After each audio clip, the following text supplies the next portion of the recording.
ವಾಗಿ ಬೆಳೆತಿದ್ದಂಥವರು, ಒಳ್ಳೆಯ ಸ್ಥಾನಮಾನ, ಅದರಲ್ಲೂ ಸ್ಟ್ಯಾಂಡಪ್ ಲಿವಿಂಗ್ ಒಳ್ಳೆಯದಿಂಥವರು ಇಲ್ಲಿ ಭಾಳ ಜನ ಇದ್ದಾರೆ. ಹೀಗಾಗಿ ಅವರಿಂದ ಗದ್ದಲ, ಗೊಂದಲ, ಜಗಳ, ಮತ್ತೊಂದಿಲ್ಲ, ಮತಪೆಟ್ಟಿಗೆಯನ್ನು ತೆಗೆದುಕೊಳ್ಳೋದಾಗಲಿ, ಅದು ಮತ್ತೇನೋ ಗದ್ದಲಗಳನ್ನ ಮಾಡೋದಾಗಲಿ ಎಲೆಕ್ಷನ್ ಸಂದರ್ಭದಲ್ಲಿ ನಡೆಯಲಾರದ್ದರಿಂದಾಗೆ ಇವತ್ತು ತಮಿಳುನಾಡಿನಲ್ಲಿ ಒಂದೇ ದಿನ ಇವತ್ತೆಲ್ಲ ಮುಗಿದೋಗ್ಬಿಡ್ತದೆ 234 ಕ್ಷೇತ್ರಗಳಲ್ಲಿ. ಇಲ್ಲಿ 2 ಕ್ಷೇತ್ರ ಮಾಡಿದ್ದಾರೆ, 2 ಭಾಗ ಮಾಡಿದ್ದಾರೆ. 152 ಕ್ಷೇತ್ರ ಇವತ್ತು ಪಶ್ಚಿಮ ಬಂಗಾಳದಲ್ಲಿ, ಇನ್ನು ಉಳಿದು 29.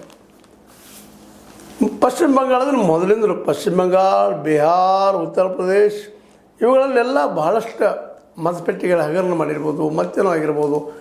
ಒಮ್ಮೆಲೆ ಮುಗಿಲಾರದಂಥ ಚುನಾವಣಾ ಪ್ರಕ್ರಿಯೆಗಳಲ್ಲಿ, ಯಾಕೆಂದರೆ ಅಲ್ಲಿ ಸ್ವಲ್ಪ ಚುನಾವಣೆ ಸಲುವಾಗಿ ಸಾಕಷ್ಟು ಗದ್ದಲಗಳಾಗ್ತಾ ಇರ್ತಾವೆ ಅನ್ನುವಂಥ ದೃಷ್ಟಿ ಇಟ್ಕೊಂಡು ಆ ದಿಶೆಯಲ್ಲೇ ವಿಚಾರ ಮಾಡಿದಾಗ ಸಹಜವಾಗಿ ಏನಪ್ಪ ಅಂತಂದ್ರೆ ಈ ಸಲದ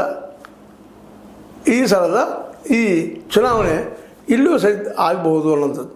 ಆದರೆ ಅದೇ ಕಾಲಕ್ಕೆ ನಾವಿಲ್ಲಿ ನೋಡ್ಬೋದು, ಈ ವೆಸ್ಟ್ ಬೆಂಗಾಲ್ ಬಗ್ಗೆ ಒಂದಿಷ್ಟು ಮಾತು ಹೇಳಬೇಕಾದ್ರೆ ಮಮತಾ ಬ್ಯಾನರ್ಜಿ ಅವರು ಕಳೆದ 10 ವರ್ಷ ಅಥವಾ ಅದರ ಹಿಂದಿನಿಂದ ಇಲ್ಲೇ ಅಲ್ಲೇನಿತ್ತಪ್ಪ ಅಂದ್ರೆ ವೆಸ್ಟ್ ಬೆಂಗಾಲ್ದಲ್ಲೇ ವಿಶೇಷವಾಗಿ ಆಡಳಿತ ಮಾಡಿದ್ದು, ಅತಿ ಹೆಚ್ಚು ದೀರ್ಘಕಾಲೀನ ಆಡಳಿತ ಮಾಡಿದ್ದಪ್ಪ ಅಂದ್ರೆ ಕಮ್ಯುನಿಸ್ಟ್ ಪಾರ್ಟಿಯ ಅತಿಯಾದ ಗುಂಡಾಗಿರಿನೋ ಮತ್ತೇನೋ ಕಾರಣಕ್ಕಾಗಿ ನಿಧಾನಕ್ಕೆ ಮತ್ತು ಜನರ ಒಂದು ಸಮಸ್ಯೆಗಳಿಗೆ ಸ್ಪಂದಿಸೋದು ಕಡಿಮೆ ಆಗಿದ್ದಂಥ ಹಲವು ಕಾರಣಗಳು ನಿಧಾನಕ್ಕೆ ಸೋಲ್ತಾ ಬಂದು ಇವತ್ತು ಅದನ್ನು ಯಾವುದೋ ಮೂಲೆಯಲ್ಲಿ ಸೇರುವಂಥ ಒಂದು ಪಕ್ಷ ಆಗಿದೆ.